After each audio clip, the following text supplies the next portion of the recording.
And then I've also got the Rubik's keychain. And let's see, I took the keychain off and then put CubeSmith vinyl stickers on here, which covered up the keychain hole. And this cube came really stiff, but with some Vaseline and some breaking in, it's now pretty loose, and it's pretty fun to play with. Okay, now to my 4x4. This was the first cube I had ever gotten. I had also lubricated with this Vaseline, but as soon as I heard that Vaseline dissolves the plastic, I decided to clean it all out because, you know, just with the massive layers, and now it actually does pop. These edge pieces sometimes pop out, although that may be because I'm so used to the quality of the V-cubes. So, it's not a particularly great cube. It has a ball core. It does not have fixed centers under this like the V-Cube 6 has.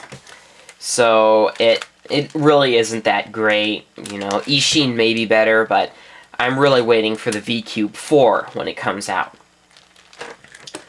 And then, here's the Rubik's 5x5, the Professor Cube. Now this cube, let's see, I think it took me maybe 4 to 5 minutes to solve. So, yeah, it's also not a great cube. It does have fixed centers, so it is a little easier to handle than the Rubik's 4x4. I have also lubricated this and cleaned out all the Vaseline. And I think that left the cube pretty loose. I mean, I think it's just too loose, and then sometimes when turning it, these corners get twisted around, and then you have to push them back in place, which is kind of annoying.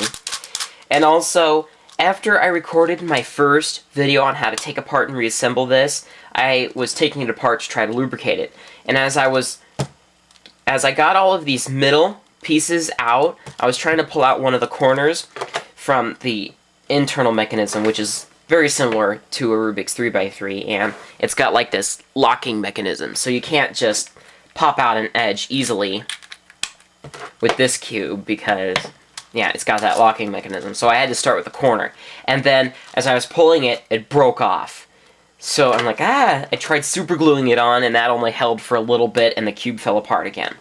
So then I took a thumbtack and then melted the plastic off of it. Then using my soldering iron, I pushed it into one piece of the corner, and then pushed the other corner onto that, and then I filled the remaining gap with super glue, and then used the soldering iron to mix the plastics all around it, and then I covered that with super glue. So, and now it is basically held in place. Twice it has gotten a crack in it with this little gap, but I just squirted super glue in there both times, and then pushed it back together.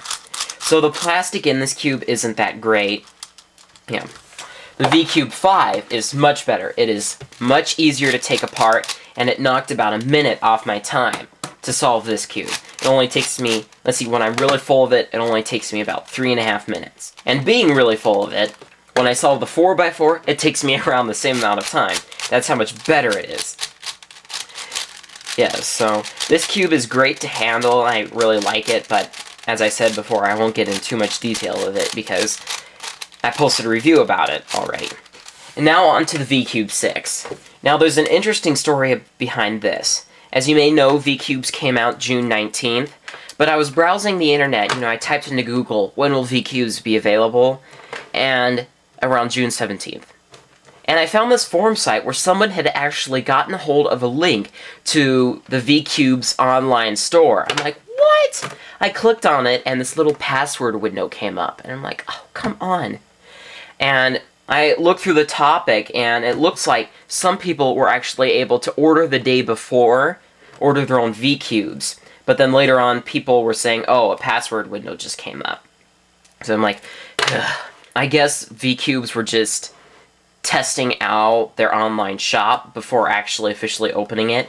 And then finally, June 19th came, and I checked the website, and it had this whole new look to it. I was very excited.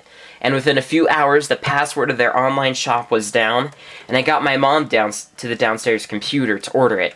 And she had conceded for me to spend $60 on this thing, but when we got to checkout, it turned out that the overall price was going to be like $105.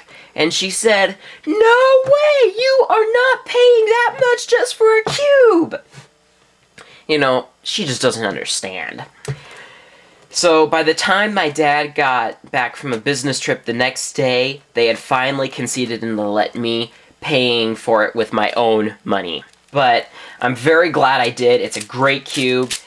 Even though it's got an extra layer, it still beats the Rubik's 5x5 and 4x4. It is that much easier to handle. After I got the cube, I decided to also lubricate this cube with Vaseline. But I remember seeing in the DHL shipment confirmation email that it said not to lube the cubes too much.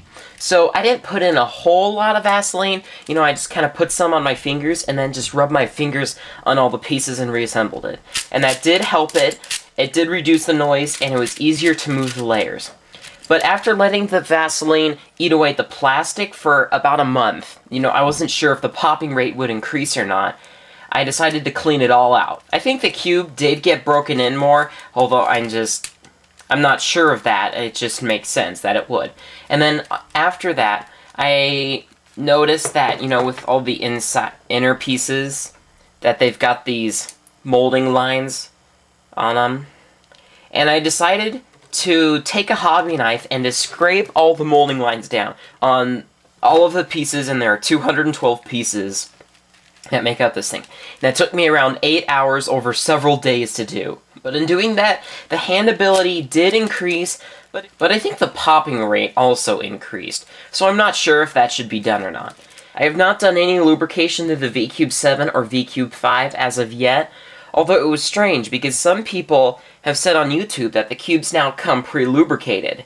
And, you know, that kind of worried me because then it probably wouldn't be good for them to make tutorials on how to take them apart. But they didn't come lubricated. That may be just something about the VCube collection, so I'm not sure about that. Now about the VCube 7 and 5, there is another interesting story about it. I was waiting on these cubes until the alleged official launch in Greece, because before their website had a whole new look to it, it said, quote-unquote, VCubes will be officially launched in September at Greece. A pre-launch period will start in June. Thereby, all the friends who have contacted us these last 5 years will have their opportunity to pre-order their own 3 unique VCubes via our website. So I was waiting for that official launch to see what would happen to the prices or the shipping or anything. The shipping did decrease tremendously September 4th. I subscribed to the VCube newsletter, and I think you can do that by just simply contacting them. And they said that shipping had decreased to like 12.5 euros for 1 cube and then 14.5 euros for all 3 cubes. And that was great because I paid like 40 bucks for it, and now it only costs about 20. And then the next day, the VCube collection came out where you could buy all 3 cubes for only 99 euros, and it said that you save 13 euros rather than buying them all individually. And as you know, I already had a VCube 6. So after October came by, and there was still no official launch, I really wanted to get my VCube 7. But then I decided I could get the VCube collection, and then sell the VCube 6 on eBay for a profit, because then it would only have cost me like $40 or something. And then with the price of like $60 to $70, I could make a profit off of that. And if it goes high enough, practically give the VCube 5 to me for free. And so I decided to take advantage of that deal. So if you're interested, the VCube 6 is available on eBay, and I made the ZCube 1 to go with it. So you can get these cubes, and the starting bid started last Friday, October 10th, and will end actually tomorrow, October 17th, which is a Friday too. And the bid is currently at $58, and I started it at $40. So yeah, and I also had a bad time trying to get my parents to let me order all 3 cubes and sell one on eBay, but they finally conceded, and yeah. So if you have trouble getting permission from your parents to let you order a VCube, you're not the only one. And the tiles are awesome. You know, they give the cube a feel on how they should feel. I mean, they're really nice. I mean, I just don't know why Rubik's Cubes and VCubes don't come that way. I mean, that's what they really should do. To solve it, I do use F2L and a little of OLL and PLL. I only know about maybe 10 to 15 algorithms for OLL and PLL alone, so I do need to memorize more. So knowing those, I can solve it in around 40 seconds. Anyway, Well, with that being said, this concludes Cube Talk.